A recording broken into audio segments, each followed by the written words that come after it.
अस्सलाम वालेकुम व्यूअर्स, कैसे हैं सब लोग।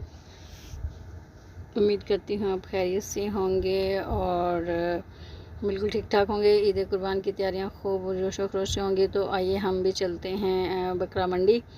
तो आपको भी लिए चलते हैं साथ साथ। हमारी सोसाइटी में ये बकरा मंडी लगी थी ईद से 1-2 दिन पहले, तो हमने सोचा चले हम भी बकरा मंडी देख आते हैं। और देखें ये हुरैन जो है वो बकरों को घास खिला रही है और साथ साथ डर भी रही है। तो बकरों को घास खिला के बच्चे बहुत खुश हो रहे थे। सब बच्चे आए हुए थे। कुछ लोगों ने अपने बकरे जो हैं वो सिलेक्ट करके यहीं पे छोड़े हुए थे इसी बकरा मंडी में।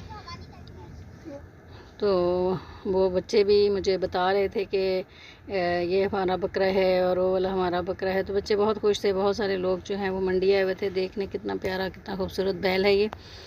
तो बहुत सारे लोग जो हैं वो सोसाइटी के कुछ लोग पसंद करने आए हुए हैं और कुछ देखने आए हुए हैं। तो जी जनाब, अगला दिन स्टार्ट हो गया है ईद उल अज़हा का। तो आप सबको बहुत बहुत ईद उल अज़हा मुबारक हो।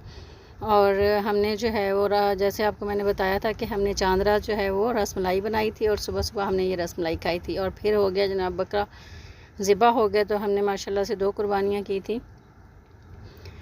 तो ये गोश्त आ चुका है। गोश्त मैंने सारा तकसीम करने के लिए ये बना के रख दी हैं थैलियाँ। और फिर जो है वो हमने बिरयानी बनाई। तो बिरयानी लंच टाइम हो चुका था, सबको बहुत ज़्यादा भूख लग रही थी। तो बिरयानी की खुशबू ने भूख को दोबाला कर दिया।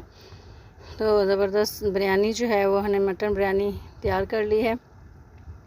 तो अब हम मिल बैठ के खाते हैं। आइए हमारे साथ आप भी लंच कीजिए और ईद उल अज़हा एंजॉय कीजिए।